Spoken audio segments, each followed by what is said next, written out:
Welcome, everybody, to another episode of the SmackDown Live Recap here on the Pro Wrestling Sheet. I am your host, John Rocha, joined as always by the CEO of the Pro Wrestling Sheet over there, the man, Ryan Satin. How are you? I am doing great. I am, I was saying to Remsen before we started recording, the week's almost over. We're on the road to Friday, so, the road to Weekend Mania. Monday and Tuesday is the on-ramp, and then Wednesday is the road to Friday. All right. Wednesday is when the road to Weekend Mania begins. So I'm doing good. Yeah, well, we continued in last night with the shake-up of the WWE. A lot of stuff going down. Vince had promised, on social media that the biggest acquisition ever of SmackDown Live was going to happen. We're going to get to that. I'm sure there are some people with different opinions about that situation. That'll be fun to talk about. But we started this whole thing off with the Kevin Owens show, sitting there in the ring with the now champion Kofi Kingston and Xavier Woods of New Day. I think they were in Quebec or Montreal. Montreal still, yeah. Still in Montreal, doing the whole thing. And it seems like by the end of this whole interview and conversation that Kevin Owens is kind of a Owen Hart type acquisition here for the New Day as the big O. First of all, it was great to see the fans cheering Kofi the way they did, just organically. Lets you know how much, because those Canada fans are real on point about wrestling, and you kind of love how they give so much affection to Kofi. But Kevin Owens thing is an interesting X factor here. What did you think about all this, Ron? I thought it was a good place to do this because obviously Kevin Owens is beloved in Montreal. He is fun. I was worried. I still don't know where all this is going, but I really enjoyed it because it's good. You didn't, as someone who was there in person when Kevin Owens famously, when he was on the Indies, he teamed with the Young Bucks, right? And then he came out at a PWG show dressed like the Young Bucks, so he had their flashy attire on, and with the tassels and the blue and the pink and everything, and so it's one of my favorite moments of PWG when he was dressed as the Young Bucks and they did that whole thing. So. When this was all happening, I was like, "Oh my gosh, it's just like Kevin Owens and the Young Bucks." Right. It's Mount Rushmore all over again. But I loved it. I felt like Kevin Owens really cemented the face thing here. For a while, it was kind of like, well, is he actually a face? I think since he's come back, it's been like, well, is he a face? And because of the whole Kofi Kingston thing, Kofi Kingston kind of derailed whatever plans were in place for Kevin Owens on the way back. I think, and so the fact that they were able to kind of like bring them together now and use that to kind of make them all do something fun together, I think it was very smart. You don't think about how important something is to a certain formula until they're not there. And I think that seeing Big E not with New Day is a little weird for a minute. You go, oh, that is weird to not have him going like wherever and doing all that. It's like it is a part of the formula. And so I think that this was very well done. I think that Kevin kind of saying that he wanted to be part of New Day, and then the whole Big O thing, and all of that was a great idea. I think all of this was a great idea. The way they did it, from the segments that happened later, where they made it look like Kevin Owens ate the whole thing of pancakes. Right. And then I loved how when Xavier Woods yelled, "One of us, one of us," as Kevin Owens is scarfing him down, and then I liked when Kevin Owens was acting like he was choking for a second, as if he was going to be angry. And this was going to be the thing that made him angry, but it was like, nope, we're good. And then put the thumbs up and walked away. That whole thing killed me. I think this really did do a good job of kind of like keeping a New Day-esque vibe still while Big E is gone. I think that I honestly think that they should keep this going for the next few weeks until Big E is back. Right, and then Kevin Owens makes the turn. It's set up, right? It's such a great setup. Nobody buys that he's going to stay a member of the New Day for a long time. And I like the gyration. I like the little pelvic thrusts. That was funny as hell to see Kevin Owens do. Kevin Owens is always up for something funny and weird, and you wouldn't normally expect him to do. And I appreciate that about him as a wrestler. He may be troublesome sometimes when you're trying to pitch him stuff backstage, but once he fully commits to something, he does make it work. I've never seen him not make something work to the best of his intentions or abilities, and this was no different. So much fun, back and forth. Where this goes, I think it does lead to a turn eventually, and and a lot of people were saying online, speculating, it's because Kofi kind of took Owens' run here for the title away from him so they could use that in the storyline, a little bit of jealousy. This was his way of getting in and getting to know Kofi a little bit more. Kofi already has a number of threats coming to SmackDown. Okay. I don't know. I like this. I don't think this should happen. Okay. I just want to preface this by saying I don't want this to happen. I don't think this should happen, but I'm just putting it out there a little bit from just my eyes to the world. I think that, the last time we saw someone get injured in a tag team and people started instantly fantasy booking replacements was when Ciampa got injured in NXT. Oh, right. And DIY couldn't wrestle at a pay-per-view, and so everyone was trying to think of replacements for Ciampa, and that was the impetus for Ciampa's big turn, because he was so mad that everyone was so quick to replace him, that everyone was so quick to forget him, that he was willing to, that he made him angry, and that's what started all of this. I'm just saying, interesting timing. Yeah. And then they're instantly replaced. They instantly replaced him in New Day. They did. And I know it was a joke, obviously, but Big E posted that picture from the hospital. Yeah. Where he had like a little sour look on his face over. Obviously, I think it was meant to be over Kevin Owens' dance moves and him not being impressed by the gyrations. But you could take it deeper. Sure. You could, is all I'm saying. Of course, already just by being not impressed by him, you're laying the groundwork for him turning. You think you could replace me with something lesser and think you can just keep going? There's a heel turn possibly with Big E as well. Yeah, I'm just saying there's a little, I don't know, there's a little pin right there for me of like hey, is this a little bit of foreshadowing here? Like, I don't know. Well, the question is, does New Day work without Big E? And I don't think they do. You need, all three of those pieces are essential. You could maybe replace Xavier. I like Xavier, but you can find someone to do the Xavier stuff. Big E, I think, is a little more distinct, a little more irreplaceable. He intros the thing. I don't think you can throw someone else inside of New Day. I don't think you can throw anyone in New Day and be like, all three are the same. I feel like, they're all... Okay.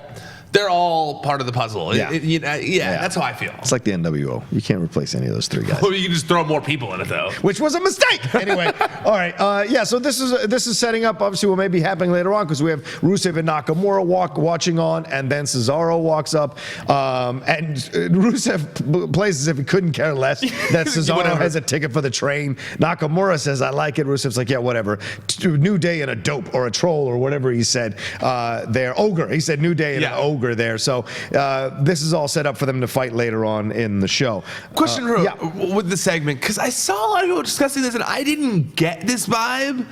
Did you get a vibe here that Cesaro was going back to being singles? Not necessarily. I didn't either. I think a lot of people speculating that. No, I think he just added on to this, and for whatever reason, they didn't have the bar wrestling as a tag team or whatever. So Cesaro's like, let me join you guys, whatever. So who knows? That's the vibe I got too. That it wasn't necessarily like I'm stepping out on my own thing. Right. It was more so like this happens all the time. We're all European dudes. Let's beat up these other guys. Yeah, basically. That sounds about right.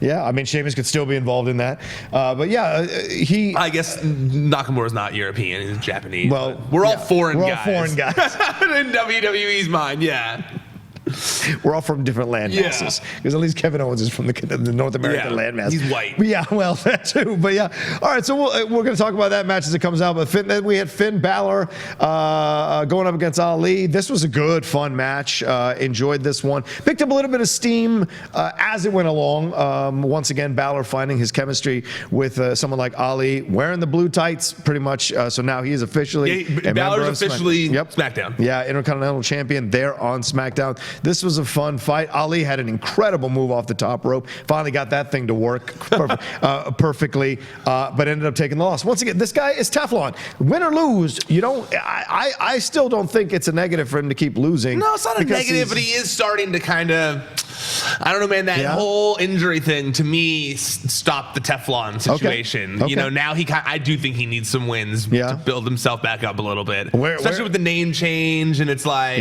the name change, the injury. They've done a little bit to kind of like water him down a little bit. And I do think they need to kind of like build him back up. I think he needs some wins, but not here. I don't think it should have been here. I'm not saying he should have been beating Finn Balor or anything like that. I just don't know if I necessarily think he's Teflon anymore, but I do think that moving Finn Balor to SmackDown was very smart. I think we were saying it yesterday. I was saying it. I think we were talking about it yesterday that it seemed to make the most sense in my opinion. Although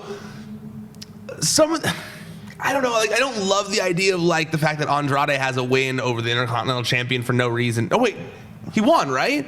Yeah, Andrade won, even though it was by cheating or whatever. I don't love the idea that he got that win for no reason now because it's like now Finn's on another show. What are we gonna do? I mean, I guess I think it was to put over Andrade on Raw, knowing that Finn was leaving. But like, does that because he won by cheating and now that's a heel. I don't know. I didn't love it. I don't know. But I love the idea of Finn being on SmackDown. I think that it was very necessary. I think that kind of like I was saying, where AJ was doing the whole Too Sweet thing, which was like Finn Balor's thing. When I saw that, I was like, oh, okay, the Too Sweet guys have to be switching shows now. You can't have two guys doing that same Too Sweet shtick thing at the same time. At least I don't know, unless they're all going to be hanging out together doing this, an actual faction like Bullet Club or whatever the club. But I think that the Intercontinental title moving to SmackDown also a good call. I think that I saw Sean Ross Sapp from Fightful said that he heard that Samoa Joe was really sick, but that he was supposed to also be part of the draft, which I don't know why they couldn't have just said it. Yeah, said his name. Just said his name. Or released it. Or said it at some point. It's been a day and a half now or whatever since that. But regardless, I like the idea of the Intercontinental Championship being on SmackDown. I think that now that we supposedly are going to have a world champion on Raw, I think it makes sense to have the lesser of the lesser belts over there, as opposed to like the two top prestigious belts in the company being on Raw. So I think it makes sense to kind of do that. Well, and people were commenting, oh wait, but why would you put the U.S. title and the Intercontinental title on SmackDown? And I'm like, well, because you're about to go and debut this. No, I think that's what I said with Samoa Joe. I think they're moving Samoa Joe to Raw. You think so? I think they will be. I don't think they're going to have it that title heavy. Okay, all right. I don't think so. All right, there we go. Well, we'll see how that when that official announcement happens, we'll see how that plays out for Samoa, and if he's going to take the belt with him or drop it before he goes. We'll see. Carmella and Charlotte Flair got into it here. This was, remember, a year ago when Carmella and Charlotte Flair were going at it. It was weird thinking that when you're watching, like, man, this was like a centerpiece of the division for a while. I was thinking that too while watching it. Yeah, and now they're just having a match, and this is a good match. Charlotte got the best of her, of course, as is, because you got to keep that push for Charlotte going. Carmella loses nothing in the loss. She still did. I think she did. I don't know. Maybe I'm a fool, but I think she's better. She's gotten better in the ring, and maybe Ryan is right that they've let her get better, let her do more things. But I enjoy her in the ring now. I think she's better at telling the story within the match, and I enjoy her very much. She took that loss. Then Lars showed up and threatened her to a degree, but really went after R-Truth and kicked the crap out of R-Truth. And then eventually Carmella, helped out by little Nate, got away there. So what'd you think of all this? Okay, so the match itself was good, like you said. I think that she's been so stuck in this dance break thing. Yeah, we got to get her out of that. Yeah, dude. that is. Well, I felt like it redeemed her, but now let's move on. This was at least kind of like taking her out of like the valet role, like R-Truth valet, and more so putting her back in the spotlight against someone who just main evented WrestleMania. Right. So I think that's kind of what they were trying to get through. This is now like R-Truth is her valet almost, which I'm good. I'm good with that. That helps that to change their dichotomy a little bit. It helps to me. So I liked it. I love all the Lars stuff. I'm into it. I don't like that they said he's going to be on Raw on Monday night, and then they said he's on SmackDown. Now he's on SmackDown. Very confusing when they don't explain why or why they said he's going to be on Raw and now he's not. I don't understand, but whatever. Like I like that they're creating this allure with Lars. I feel like they're definitely. I mean, he's getting a monster push. Yes, he is. He's getting massive screen time. He's that Batista bomb thing he's doing looks brutal. Yeah.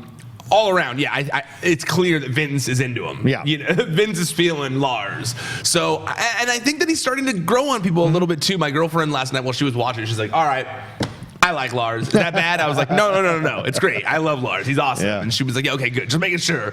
Yeah. And my friend Kevin Silva, he's not fully on board yet, but I think Lars. I like everything they're doing. Yeah, they're slowly building them in this way, and my thing is that I think Corey Graves needs to start talking about the size of his skull. Move on to something new. He said it now 2 nights in a row. We get it. He's got a big skull. Let's move on, Corey. I want to see more from him. I like that people are fighting back. I think that's good. It kind of makes it seem a little more of a somewhat of a balanced situation, and then he just demolishes him. I like that too. I'm curious to see who they're going to pair him with in a program soon. Like, there's got to be somebody at some point down the road, because this is essentially what Lacey did, coming down the ramp and back, having him destroy people and come back up the ramp, things of that nature. So you got to give him something to do at some point. I almost wonder if it's going to be John Cena, like the initial rumor was about WrestleMania, because that was like the initial rumor that he was going to be wrestling John Cena at WrestleMania. But then everything happened and he got pulled, everything, he left the road or whatever, and now he's back.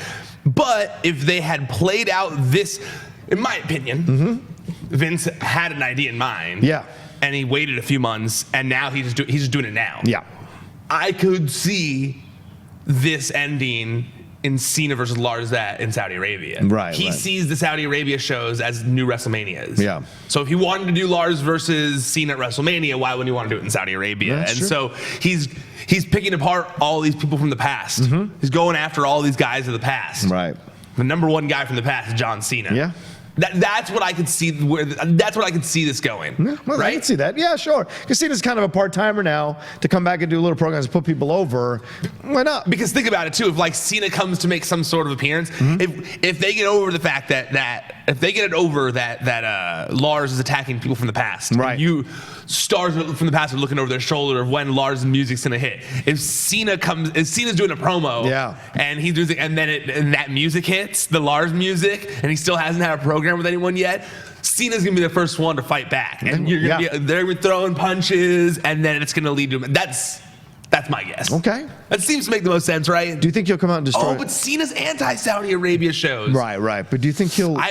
It might have just been because of the Khashoggi thing, though, and that has seemingly, like, in terms of like the pressure on WWE and stuff, it is seemingly not there anymore. The pressure being put on WWE. So do you think the Big Show's in play here? Also another good guess. That's what I'm saying. Like he could, like, to keep this continuation of destroying these legends, Big Show could be something too. Also a good guess for sure. Down the road. Yeah, interesting. All right. Kane's a possibility. No, he's not. You don't think they do that? No, because they paid him so much money to come back for the last thing. So, and remember it was like donated to his city. I don't think Kane's going to do it again. He already got a lot of heat for that last one. A Lars Undertaker WrestleMania would be interesting. I'd like that. That would be interesting. I mean, I don't know if Undertaker can still do it. I was going to say, yeah, I don't know, man. Taker seems to be very dead set on wrestling still. No pun intended. Hey, well. All right, let's move on to one of my favorite moments of the night was this Becky Lynch coming out. Listen, I have to be honest, right? This is what I do on the show. Tell you my honest feelings. Becky 2 belts isn't working for me. I know that people like it. It just isn't working for me. Interesting. Maybe because of the way she got the belts with that controversy and the shoulders up. It doesn't feel like an actual moniker that you actually got because it was kind of botched at the end of WrestleMania. Fair. I get why, though. I get it. And other people seem to be gravitating to it. The dope thing is getting on my nerves, too. I think I'm past the dope thing. I'm going to smack the heads off these dopes. I want something more from her. Something different, something new, something even more interesting as a champion. She was saying dopes before being a champion. Now that you're a champion, come up with something new, something more inventive. And Becky has always done that. So this is my soft lob into the universe that maybe somehow in the back she feels that wave and creates something new. Because I want to hear something new because she's a champion now. I want to see some new program. See, I feel like she's trying to emulate Conor McGregor right now. And I kind of like it. I feel like the whole Becky 2 belts thing that she's doing is very much like she's trying to emulate Conor McGregor without it being too obvious, and I'm into it actually. Okay. To me, it's better than what was going on with like this not so much the man character. Agreed. I feel like at least with the belts, she's like got the confidence, and the image of her standing there with 2 belts is pretty cool. Yeah. They keep saying on commentary, or the women, I'm sorry, not on commentary, the all her female opponents, the people who are interested in wrestling her are all putting her over the fact that she was the one to be able to beat Ronda Rousey at WrestleMania. True. So I mean, those things are helping me with it. I really the confidence factor in the image helps to me. Like the fact that she did what she said she was going to do, for me, that allows her to kind of like be doing the whole Conor McGregor shtick, and I'm into it. Yeah, I want more Stone Cold vignettes. I want more of that kind of vibe. I want more of her doing that kind of stuff. People coming to her, you know what I'm saying? Where she's doing whatever, and she kind of makes. Well, that kind of is what they've been doing. Well, but putting her in the ring, I mean, like in the backstage stuff. I want more vignettes like that. But we had her on the ring. She did her promo, good promo. Then out comes Ember Moon first to say that she wants to make a name for herself. Everybody knows who Ember Moon is. I don't know what name she wants to make for herself. Everybody knows her, but she wants to be champion. Then Bayley comes out. Before we get to Bayley, sure. What'd you think of Ember being the one? Like, what reaction did you have when Ember's Moon's hit? It made me her music hit. I was happy to hear her music hit because I think Ember deserves to get a push. Absolutely. I don't. But once again, we're in this place of like, well, all these faces came out to challenge her, whereas on Raw, well, Natty's I guess a face, but Lacey certainly wasn't. So where is her position? Where is this position of Becky that faces all came out on Raw to challenge her until of course, the Iconics came out to make fun of Bayley more than anything else. I never think about that. There was a lot of like heel and face. She really is playing the tweener role in that aspect, for sure. I'm interested to see how it goes, which way she goes down. A lot of people think Ember's going to take the belt off of her and be the champion there on SmackDown. We'll see. But yeah, it's a lot to carry to fight. I mean, there's a possibility that Becky fights twice in one night at a pay-per-view. Totally. Right? The Raw belt and then the SmackDown belt. Yes. Certainly possible. But yeah, they come out that Bayley does her thing. What'd you think about the whole Bayley situation? Wow, that was they really leaned into the Sasha stuff and leaned into her because the Iconics came out and really hammered that point home. Well, I mean, even before the Iconics came out, like when Bayley booing her. When Bayley just said like I'm coming to SmackDown, it was just like a massive boo. Yeah, and when she mentioned being tag team champion, willed it into existence with Sasha, people booed. I was like, whoa, they booed her saying that she willed it into existence. That says a lot, I think, about what the internet kind of like Yeah, I hope you're happy, Ryan Satin. No, it's not me. Look what you did, Ryan Satin. You made them boo poor Bayley. I had my friend Kevin Silla texts me the same thing. He's like, you literally got all of Montreal to hate Bayley, Ryan, you asshole. And Sasha. And I'm like, that's not, because in my tweet, I sent it to Norman this morning, too. I was like, do you think? And he was like, no, dude, I don't think that's because of you. And I was like, Norman relies on you for his job. He's not going to tell you the truth. No, sir. No, mister. No, boss. No, boss. All love to Norm. All love to Norm. Just being playful. Yeah. That whole thing, I was like, man, fans are not happy when they find out someone wants to leave or something along those lines. Or acts, entitled. Yeah. Or what they perceive to be entitled. Good, right. Thank you. Never mind that all those fans probably do the same thing at their own jobs when they're sitting there getting upset that they didn't get promoted or they didn't get that extra raise or whatever. They're the ones crying and or being upset about it on the floor of their own houses probably or apartments. So, never mind the hypocrisy of that. That's why I was like, they can't be from that, but I don't know, man. Like, that was a serious boo. Like, it was. I was whoa. My eyes popped out of my house. Like, man, my girlfriend, she's like, are they booing Bayley saying she willed women's tag team titles into existence? Crazy. It's a shame because she worked so hard, and the WWE creative worked so hard to bring her back into prominence when she was getting booed so much, and that singles push that was dying to put her into the tag team situation, have her and Sasha win those belts. They redeemed Bayley by giving her more to do, more to battle, and now she's all the way back down again to where she's getting booed, so she's going to have to work her way back up again. I think the less she has to do with Sasha, I think that's the smart move for her at this point. Career-wise and brand-wise and character-wise, it's the smarter move to move away from the Sasha situation. Sasha's going to have her own things to deal with once she comes back to the WWE Universe, but certainly this situation, Bayley's got to take care of herself here. I wasn't sure when I tweeted that about them laying on the floor being angry. One of the people I was talking to said that one of the things they were voicing their displeasure about was the fact they were going to be split up in the draft. I just didn't want to say that because I didn't know, I say that and then it doesn't happen and everyone's like, well, see, your sources of news. And because who knows, those things get changed at the last second all the time. So, they weren't initially happy about it. I mean, obviously, they were tweeting the day before about how being a tag team was like one of their number one goals and all this stuff. So, it's interesting that they made that move, but I think it's the right move. I mean, as you can see from this same segment, there are other tag teams, there are other things, and I think that Bayley and Sasha are better served solo anyways. I do think they're better as singles competitors. Okay, all right. Right?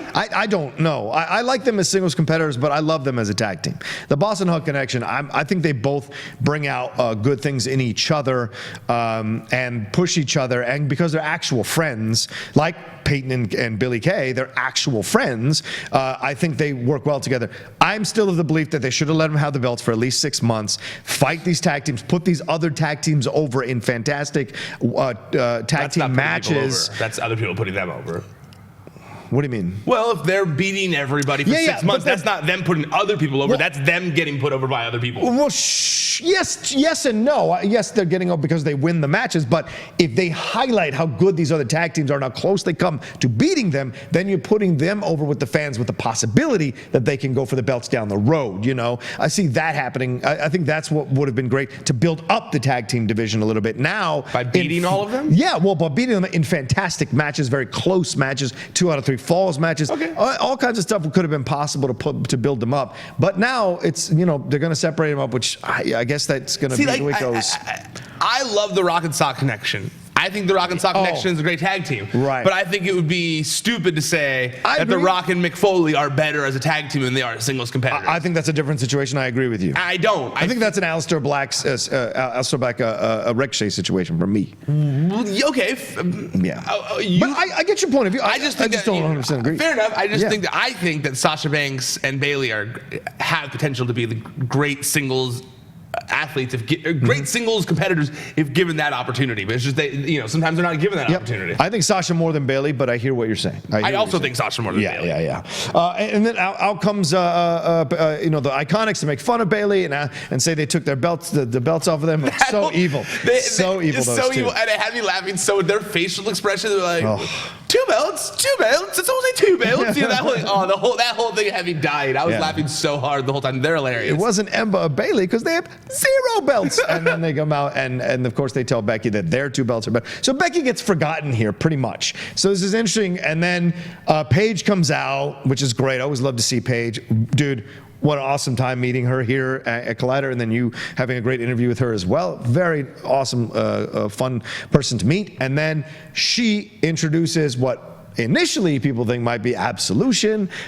Mandy and Sonya come out thinking that it's them, but no, it's actually Asuka and Kairi Sane getting called up from NXT now into SmackDown Live. So now apparently she's managing them, so she's a face manager with these two, and they all get into the ring, have their back and forth, and then we get an impromptu 8-woman tag team match. Did you like this whole way they set this all up and then into the match? I really did. Yeah. I thought that they did a good job of showing that there is a poppin' women's tag team division, tag team division and singles. Hey, look at all of this women's. Look at all this women's talent we have on SmackDown. We're killing it. I thought it was a good way of doing that.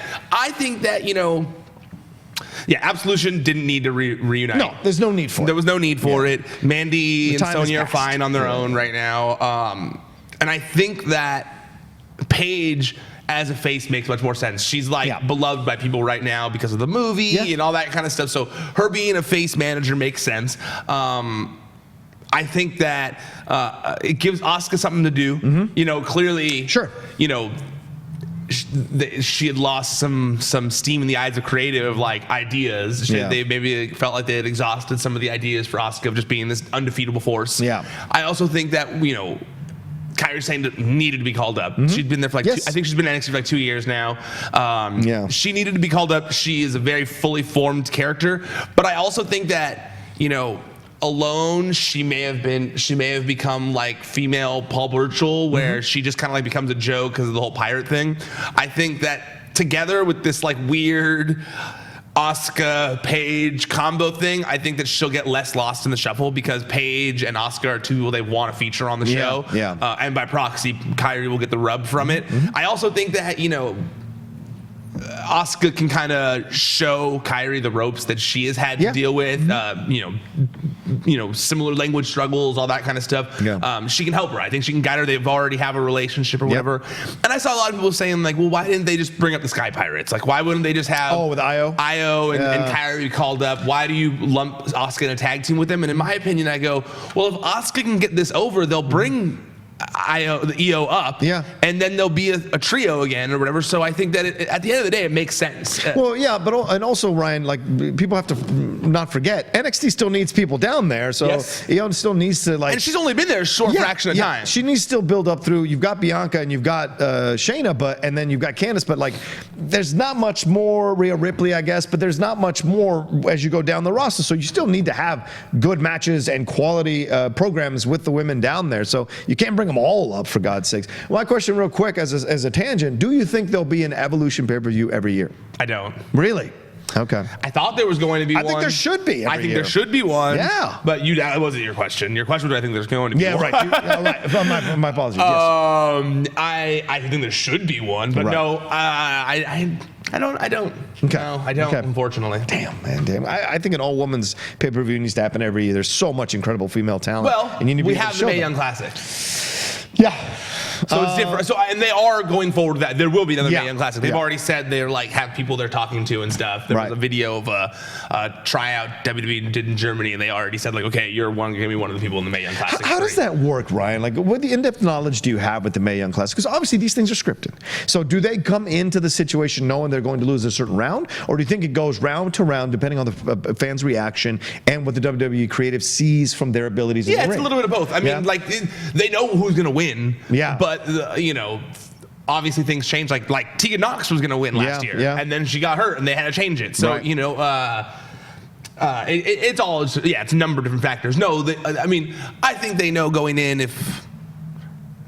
No, they don't, because T.J. Perkins had no idea he was going to win. Yeah, like Caitlyn coming into the situation is interesting. Coming back to the WWE, why would you go? Like you held the belt. You're goddamn. Because she wanted another chance. Yeah, but why didn't they bring her in? Like, what did she not show in the Mae Young Classic that they didn't bring her back? That's what I'd like to know. I mean, because you can bring back Beth Phoenix, you can bring back Trish Stratus and Lita. Maybe it just didn't work out. I mean, that's what I wonder about. They brought back Serena Deeb, in the first one, and she became a trainer at WWE. So it's not like they don't, know. So I'd like to find out why they felt that she had to go through that instead of just bringing her back straight up. So it's interesting stuff that goes on behind the scenes. Well, I mean, I don't know if she wanted a full-time thing. Oh, fair. I don't know if she was trying to come back full-time in the wrestling business, you know? Because she has multiple revenue streams with the clothing line, stuff like that. Very good point. All right, the 8-man weight woman tag team was a lot of fun. Everybody got a chance to shine. Kairi Sane gets the victory, obviously, because she's the call-up. Which is smart, because, absolutely. that elbow's going to get over with her. It's a great elbow. It's best elbow ever. So, agreed. No offense, Macho Man. I know. No offense, Velveteen Dream. They're great. And no offense, Bayley. But I mean, the visual of Kairi Sane, she's so much smaller than those guys. Her like crunching up and doing that just looks so cool. Exactly. It's a new twist on an old move. And we'll say, and Peyton takes the loss. So this is, twice now on 2 consecutive nights, the Iconics have lost. That shows that they're still willing to put people over as champions. I don't disagree with you. That's all I'm saying. But it also shows that they're not that really strong champions because they keep losing. But they're heel champions. It's both sides. It's both sides. They're chicken shit heel champions. That's the whole point. I think the clock is on that championship, on that belt around their waists. If anyone's getting the 6-month run that you crave, you think it's Iconics? No. I think Mandy or Sonya might get it, or I think Kairi Sane and certainly Asuka will get it because Asuka's been a champion. All right, we get to the Kofi Kingston. You mentioned the pancake stuff. There you go, respect. You get to we mentioned the pancake stuff already, so let's get to the matchup. Kofi Kingston, Xavier Woods, and Kevin Owens taking on Cesaro, Rusev, and Nakamura. Did we learn anything here? This was a decent match between 6 really good wrestlers. Yeah. And in the end, Kevin Owens helps to get the victory. Does this mean anything? Not really. Okay. I felt like it was fun. It was good to see them all together. Yeah. I feel like a lot of people were hoping that it was going to be that we were going to get more of. We were going to get Owens in the singlet, the Big E singlet. I think that's what a lot of people were hoping for. And I'm hoping that maybe they continue on with it. Maybe that this, like I was saying, that this kind of goes for a few weeks, and that's why they didn't instantly go with that. So that way we could. so that way we could kind of like get the progression of Owens in New Day, or Brand New Day, or whatever they were calling it. So, Brand New Day. So it was good. It was fun. It was definitely a fun match. I enjoyed their their chemistry and all that kind of stuff, but it wasn't anything like you had to go see it. You're right. Yeah, I agree. And this pushes forward the narrative of Kevin Owens possibly being a part of New Day for now until Big E comes back, and then we'll see what happens there, which will be fun all around. All right, let's move on to the big moment of the night. That's Vince McMahon coming out announcing his greatest acquisition for SmackDown Live ever, and it deflatingly turns out to be Elias. We knew he was going to swerve us. He did. Elias. I wasn't sure. Really? I wasn't sure. It's Vince. At a certain, I'll be honest. And he's heel Vince. I like when I can be swept up in the moment while watching the show too. Because I'll be honest with you, good. I had heard before Roman was going to SmackDown from a source, and I was like, okay, it makes sense. I already thought Roman was going to SmackDown, especially when I saw the AJ thing. I think I even said it here last night or yesterday that I was pretty sure it was going to be Roman going to SmackDown. But even me, when he started doing the whole buildup of like, this guy is going to be the future, this guy is going to be that, this guy is going to be this, I thought to myself, oh, is he actually introducing someone new? Is this going to be like, I don't know, like a next big thing Brock Lesnar scenario? Is this going to be like the chosen one, like Drew McIntyre? Are we going to get like and then I was like, man, are they going to like bring up like Matt Riddle, someone like that? I swear to God, a lot of people thought I had a minute where I was like, are they going to pick up like someone legit from NXT and give him like a massive push? And then it was like, Elias, and I was like, damn it, Vince McMahon, you bastard. And I was listening, but I still, you can't not love Vince McMahon. So, well, you can, but but I laughed. I definitely, excuse me, I definitely laughed. And then you were like, okay, well, now when's Roman coming? Once Elias came out, right? Like, once that happened, did you think it was going to be Roman at that point? Eventually, yeah. Eventually, he was going to come out. I don't know how and what way, but he was going to come out. Sure enough, he does. Comes out, takes care of Elias, then Superman punches Vince. Which was great. Is so insane. And then spears Elias. So kudos to Vince at 70, still taking the punches or the finishing moves of his wrestlers. Shout out to that. I like that he's being smart, though, and he had Elias behind him, so he wouldn't have to take a full bump. He just kind of like could crumple back, and Elias could catch him. Yeah. That was nice. Like, Vince has figured out a way to take bumps when he's a million years old still. You better catch me, Elias. And so he goes down. Elias starts to think, like I said, he gets speared. And then Roman delivers this promo where he says, it's a new yard, but still the same rules. I'm the big dog. And Kofi Kingston tweeted out afterwards. I saw that. Yeah, Kofi was like, that emoji of this. What does that mean? I'm the champion. And then everyone's like, well, say goodbye to your championship. Yeah, I saw so many like, oh, RIP your title reign. All right. Damn it. I mean, they're right. You know, they are. They're right. They're going to put it on Roman. Of course. At that point, it's the countdown clock has begun. Yeah. You can hear it ticking in the background on Kofi's title reign. Who do you think is going to, we didn't see Daniel Bryan at all last night. No. So who do you think Kofi will it be Daniel Bryan for a little bit, and then eventually Daniel Bryan gets it back, and then Roman starts a program with him? What do you think it's going to be? I've been wondering the same thing. I almost wonder if they're going to keep doing this fun Kevin Owens thing while they try to find an actual, while a new opponent starts to become more clear. I feel like they're not going to rush into it yet. Okay. All right. They don't have to, so really. You don't think they're going to throw Daniel Bryan into this at all right now? I don't know. Okay. I don't think so. I don't know. It's interesting. I'm not sure. All right. Let's look at the people who came over. What are your thoughts on that? Also, too, with the Roman thing, I feel like, I think it does make the most sense. Let's talk about that. Yeah. I like that Roman's going to be on SmackDown now. I like that Roman is kind of, I love Kofi, but I mean, they Roman on SmackDown is good for the brand as a whole. I like Roman Reigns. Yeah. I think, I don't know, he's good championship material. Yeah. So having him on there isn't bad. It's certainly an X factor all around for the entire roster and for that show, because you don't know where Roman's going to go. He almost seems too big for the show. It's interesting. As I was watching it, I'm like, oh, this is interesting. We'll see how this plays out. He's going to, in my mind, he's going to a smaller yard, a little bit slightly smaller yard in SmackDown, only a 2-hour show. What's it going to be? So I wonder. Roman Reigns, Finn, we mentioned Elias now officially over. Bayley's over. Ember Moon Moon. Kairi Sane, Lars is Buddy Murphy, which was mentioned on the show, former champion. They really gutted 205 Live in terms of like their top guys, and it makes me think that they're bringing up. I was like keeping an eye on it last night. I was surprised they didn't announce some additions to 205 Live. I'm almost wondering if there's going to be some kind of supplemental thing announced this week. Yeah, and they'll just kill it. No. Like I mean, where they're going to add more guys to a supplemental in terms of like they're going to announce other moves. Gotcha. Like like when they used to do the supplemental draft online, where like they'd announce all the ones on TV, but then a bunch of other smaller ones would kind of be announced to kind of switch things around. So I'm wondering if they're still going to do that. Do you think there'll be more? Is there going to be more shakeup next week? I don't think more shakeup, but that's why I'm saying the supplemental thing. Like I feel like they got to announce Samoa Joe's going to Raw. They got to announce what the fuck they're doing with Nikki Cross. There's still things they didn't address yet. So that's why I'm thinking there might be another supplemental, like a thing that's mentioned on WWE.com. Yeah, well, this is interesting too. Liv Morgan now, which is crazy, basically breaking up the Riot Squad. They did break up the Riot Squad. There it is. It's broken up. Didn't bury it enough. Now you got to break them up. All right. So Sarah Logan is possibly in.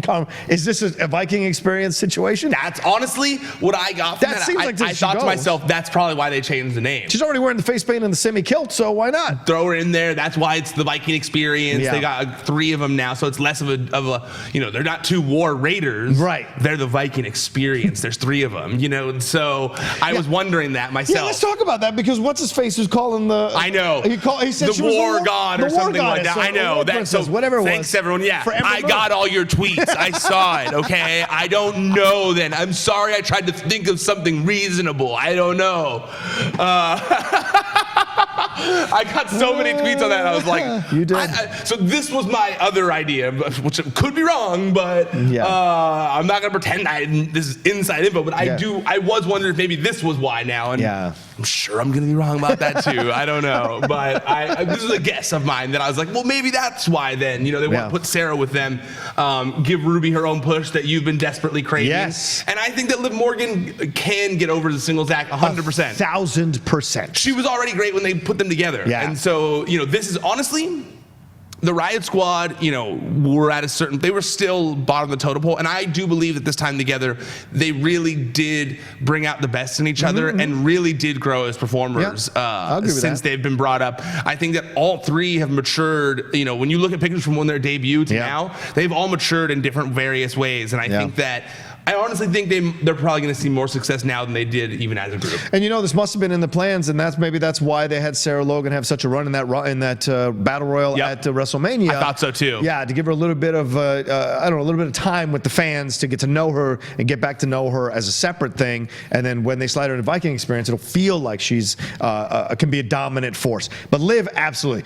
All the tools are there. Very athletic, beautiful, blonde, funny character, good character, can be evil. The great Muda, green tongue, whatever it is she has in there. All of it is there for Liv, and she's young. Yeah. So you can build with Liv. They're all young. Yeah. You can build with Liv, and that works. Chad Gable is over now, so over to SmackDown. So Thank God. Yeah, and I tweeted this, and for once Ryan agreed with me with something I tweeted, and I said how this feels like Vince just throwing a dartboard now, because why did they do the whole promo to fight the Usos, the heel promo, if you're just going to split them up anyway? I didn't understand that either. It made no sense. Like, I'm happy they split up Chad Gable and Bobby Roode. Right. But what was the point of wasting that TV time on Raw? It was like I said with Finn Balor and Andrade, like, cool. Like Andrade got a win cheating over someone who's leaving the show that he's never going to wrestle again now. Right, so, right. And similar to this, we're like, cool. The Usos started a feud with a team that they're not going to feud with now. Yeah, So that was a weird decision. But at the end of the day, I'm very happy they broke up that group because it was frustrating. However, I fear that we're just not going to see any of Chad Gable again. It's like they never give him a push unless he's with a team. That's true. Certainly possible.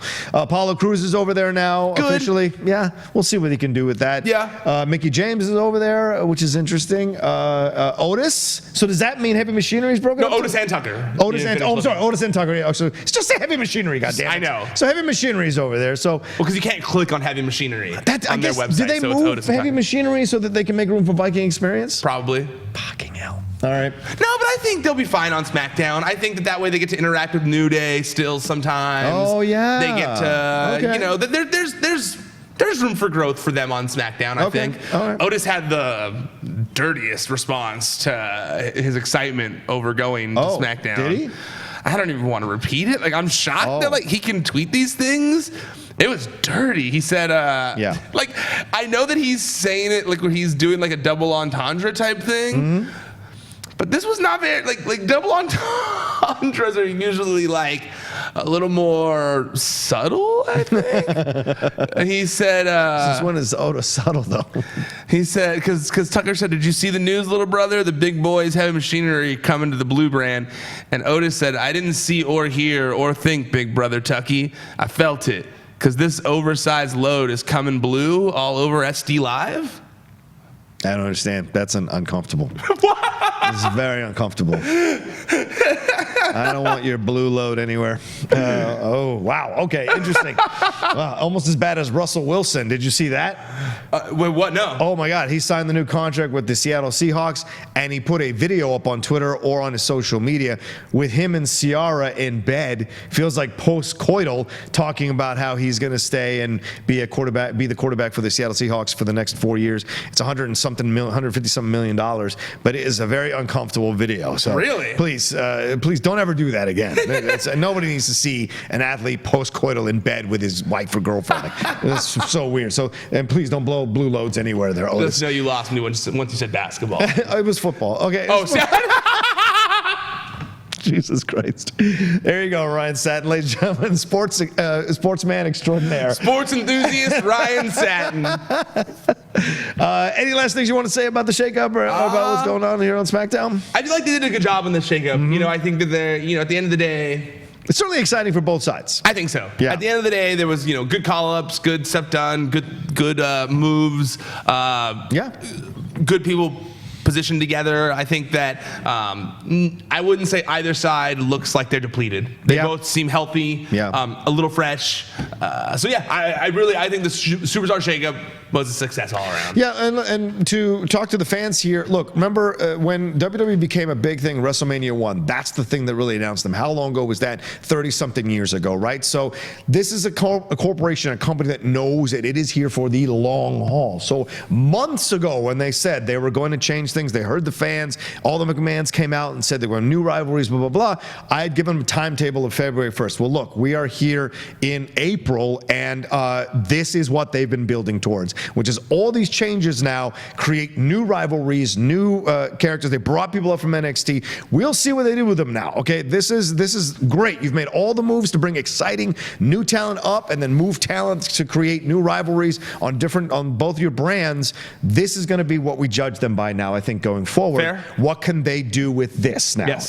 Sometimes a company has to take time to move forward and build because it knows it's got a longer game plan rather than the short-term stuff. Now, long-term, we'll see if these were all the right moves, and if they do great work with this stuff, Yep, absolutely. I think you're dead. You're 100% on the money with that. Yeah. Yeah. We'll see. All right. Well, thanks everybody for watching this SmackDown live recap here on the Pro Wrestling Sheet. Ryan, tell them where they can find and read everything we do. ProWrestlingSheet.com. That's the website. That's where you can find all the stories that we post throughout the week. All the top stories in the world of professional wrestling. ProWrestlingSheet.com. At Wrestling Sheet on all social media. YouTube.com/C/Wrestling Sheet. That's where all the videos go that we share on the Wrestling Sheet. That's where you can find the Raw and SmackDown recaps that I do here with Rocha. That's where you can find Wrestling Sheet Radio with myself and Jamie Iovine and Elijah Bates. That's where you can find everything that we do video-wise on ProWrestlingSheet.com. But if you just want to listen to the audio, make sure you check out our podcast feeds as well. It's on Spotify, it's on Stitcher, it's on Podcast One. It's